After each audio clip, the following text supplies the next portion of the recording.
ये 13 दोष ऐसे हैं जिसके जीवन में होंगे तो उसको कभी शांति, कभी सुख, कभी ऐश्वर्य ये टिकेगा नहीं और दुर्गति निश्चित हो जाएगी। बहुत ध्यान से सुने, उपासक को कभी इन दोषों को अपने अंदर टिकने नहीं देना चाहिए। और जो संसार के मार्ग में चल रहे हैं, अगर इन दोषों में चलेंगे तो हुआ जो आपके पुण्य कर्मों से ऐश्वर्य है भी वो नष्ट हो जाएगा। आप दुख, चिंता, शोक से ग्रसित होकर बड़ा दुख में जीवन व्यतीत करेंगे और आपकी गति बिगड़ जाएगी, दुर्गति हो जाएगी। जो अपने मुख से अपनी बड़ाई प्रशंसा करता है, अपनी बड़ाई अपनी प्रशंसा कभी अपने मुख से नहीं करना, नहीं तो आपके पुण्य नष्ट हो जाएंगे, बुद्धि भ्रष्ट माने गिर जाएगी। अगर परमार्थ में चल रहे हैं तो भी, और व्यवहार में तो पुण्य नष्ट हो ही जाएंगे। बुद्धि गिरी हुई तभी ऐसी बात होती है। और यह दोष बहुतायत है, ये बहुत प्रभावशाली है। अगर कोई अपने मुख से अपनी बड़ाई करता है तो उसके सुकृत नष्ट हो जाते हैं, बुद्धि भ्रष्ट माने गिर जाती, पतित हो जाती है, फिर निर्णय ठीक नहीं। अगर हमारा सारथी, हमारा ड्राइवर मूढ़ हो तो कहीं भी हमको गिरा देगा, तो वो बुद्धि भ्रष्ट मतलब गिर जाती है, निर्णय करने लायक नहीं रहती। अपनी प्रशंसा अपने मुख से करना। दूसरा, लोलुपता। अगर लोलुपता करोगे, हिंसा, छल कपट, व्यभिचार, चोरी, ऐसे धन आ जाए, वो आएगा, लेकिन वो हाइलोजन की तरह आएगा, एकदम प्रकाश और फ्यूज, बिल्कुल अंधकार करके जाएगा। देख लेना, तुम्हारे जो सुख के हेतु हैं, तुम्हारा शरीर, तुम्हारे बच्चे, तुम्हारी पत्नी, तुम्हारा परिवार, उसको देख के तुम रात दिन जलोगे बिना आग के। ऐसे उनके आचरण होंगे, ऐसे उनके अंग होंगे, ऐसे उनके दिमाग होंगे, ऐसा उनका व्यवहार होगा। ये लोलुपता अगर उपासक में या किसी में है तो उसको नष्ट कर देती है। सावधान। तीसरा, यदि आपका अपमान होता है तो आपको उसे सहन करना होगा, उससे आपके पाप नष्ट हो जाएंगे। जो तनिक सा भी अपमान होने पर बहुत क्रोध करके दूसरे का अपकार करने लगता है, ये आपका पतन करा देगा, ये आपको फंसा देगा, हृदय जलेगा, अर्थव्यवस्था नष्ट होगी, पूरा परिवार दुखी होगा। चौथा, निरंतर क्रोध और उसका चिंतन। बैठे बैठे बस द्वेषियों का चिंतन ही हो रहा है, अंदर क्रोध का चिंतन और द्वेषियों का चिंतन ही हो रहा है। द्वेष भरी बातें, द्वेष भरे क्रियाएं, उन्हीं का चिंतन करके जलते रहना क्रोध से। उपासक को तो क्रोध करना ही नहीं चाहिए, बहुत शांत। ठीक है, अभ्यास में कभी क्रोध हो सकता है, उसको फिर समन करो, अंदर से प्रायश्चित, जैसा कि अब गलती हुई, आगे नहीं करेंगे। और व्यवहार में भी क्रोध को आप पीना सीखें। अगर बार बार आपका क्रोध प्रकट होता ही रहेगा, आपका स्वभाव बिगड़ जाएगा, आपके पुण्य नष्ट हो जाएंगे और आपका जीवन नष्ट हो जाएगा। आप देखो, किसी से क्रोध करके देखो, फिर देखो तुम्हारा भजन चल रहा है, तुम्हारी वो आनंद वृत्ति है नहीं, जलोगे और वो जलन और गुस्सा दिलाएगी और वो बैठे बैठे जलो नहीं। ये क्रोध जो है, ये चाहे व्यवहार में हो चाहे परमार्थ में, दोनों की हानि करने वाला है। और आश्रित जनों की रक्षा ना करना। अगर कोई भाग कर आपके पास आ गया है, कोई पशु पक्षी या कोई मनुष्य, आपको चाहिए कि अब चाहे हमारे पहले प्राण जाएं, उसकी रक्षा करेंगे।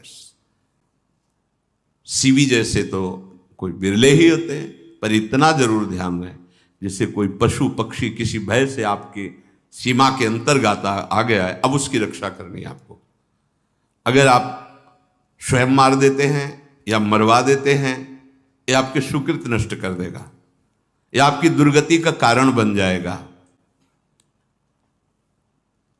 और जो पाप कर्म उत्साहित होकर करते हैं, उपासक को तो बहुत सावधान रहना चाहिए, पर व्यवहार में भी जो नहीं करना चाहिए, अगर वो पाप कर्म आपके द्वारा मन में प्रेरित हो रहे हैं, संकल्प बन रहा है, क्रियाएं हो रही, दुर्गति पक्की, पुण्य नष्ट हो जाएंगे, दुख अशांति बढ़ती चली जाएगी, कभी शांति नहीं प्राप्त कर पाएंगे।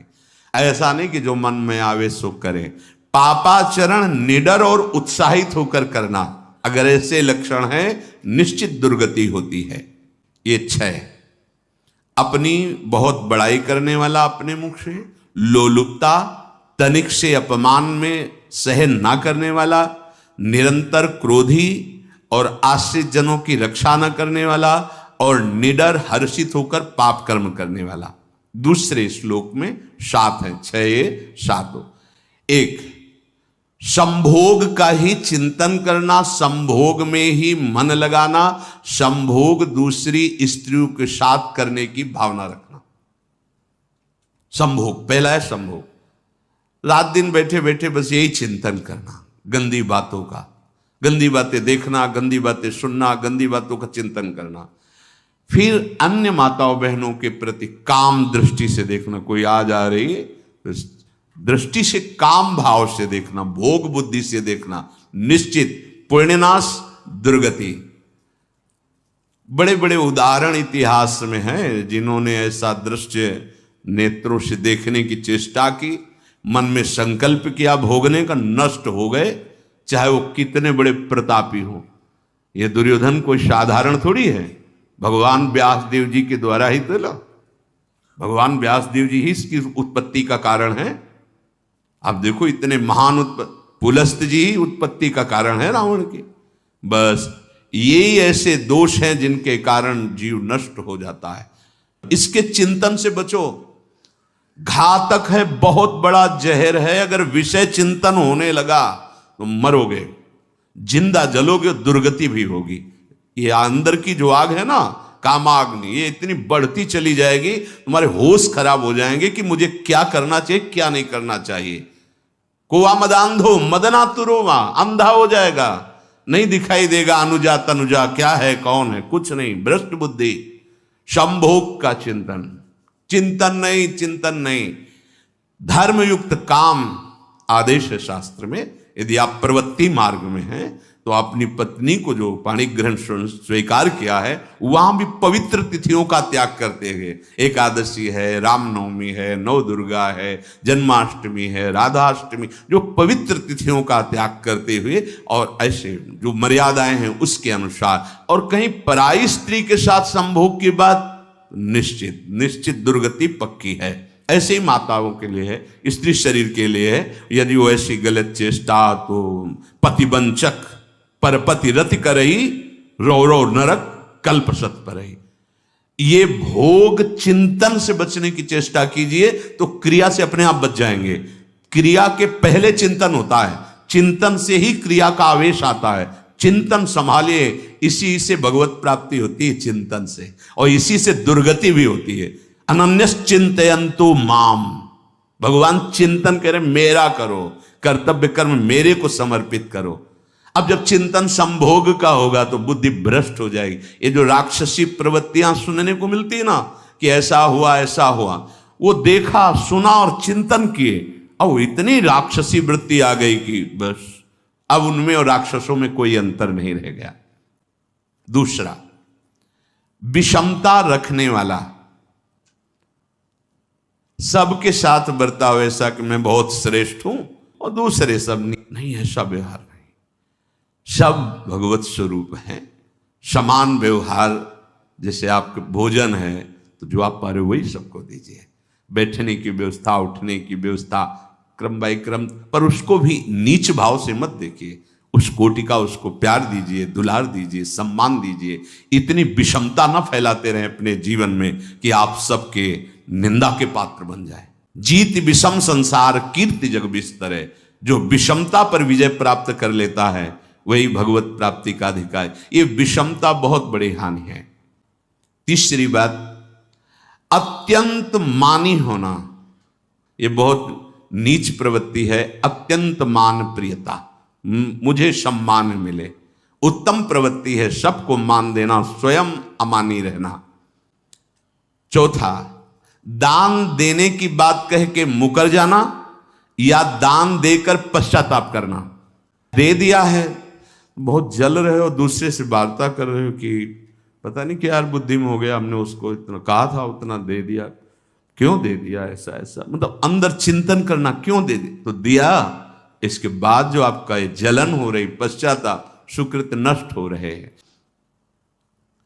पांचवा, अत्यंत कृपण होना, ना परिवार को सुखी कर पा रहा, ना अपने को सुखी कर पा रहा है, एक एक सिक्का बैंक में जो मर गया। धन की वास्तविक गति यही है कि अपने परिवार को खूब उसकी अनुकूलता प्रदान करो, उसमें से कुछ हिस्सा किसी ऐसे को जिससे तुम्हें बदले में कुछ लेने की भावना ना हो। कोई साधु महात्मा, गाय, पशु, पक्षी, किसी भी जीव बीमार है शरीरधारी, उसके जिससे कुछ कभी लेने की भावना ना हो, एहसान की भावना ना हो। शो धन धन्य प्रथम गति जाकी, धन्य हो गया उसका धन। अब वो कृपण का धन किसी काम में ना स्वसुख, ना परिवार के सुख, ना धर्म कार्यों में, व्यर्थ जीवन चला गया। उसी धन का चिंतन करना, उसी का संग्रह करना और उसी की रक्षा करते करते शरीर छोड़ देना, तो चिंतन बिगड़ गया। और जो बालक, स्त्री, पागल, असहाय, जो इनकी रक्षा न करके इनकी हानि करता है, दुर्गति निश्चित है। माना आपकी पत्नी है, उसका स्वभाव बिगड़ा हुआ है, क्रोधी है, कटु वचन बोल, लेकिन आपके ही प्रारब्ध के लिए, माना आपका पति ऐसा स्वभाव वाला है, पर आपके ही प्रारब्ध से तो संयोग बना है आकर, अब इसका निर्वाह कर ले जाओ तो पवित्र हो जाओगे दोनों। और अगर झगड़ा और लड़ाई और मारपीट और कहीं हिंसा आदि के रूप में उतर गए तो फिर और करनी बिगड़ गई। बालक है, आप उसको ज्ञान नहीं कि आप पवित्र है, क्या आप पवित्र है, उसको ज्ञान नहीं कि आप उसके साथ व्यवहार अच्छा कर रहे हैं कि बुरा कर रहे हैं। रक्षा करनी है आपको, शोषण नहीं करना। अगर आपने इन दोषों को स्वीकार किया तो निश्चित आपकी दुर्गति होगी, ना इस लोक में आपको शांति मिलेगी, ना परलोक में। इसलिए इन दोषों को बार बार सुन करके और हृदय में जांचो कि कहीं है तो नहीं, अगर है तो सत्संग, भजन बल, भगवत प्रार्थना के बल से इन दोषों का त्याग कर दो, जीवन मंगलमय हो जाएगा। शेष चर्चा आगे। श्री राधा वल्लभ लाल।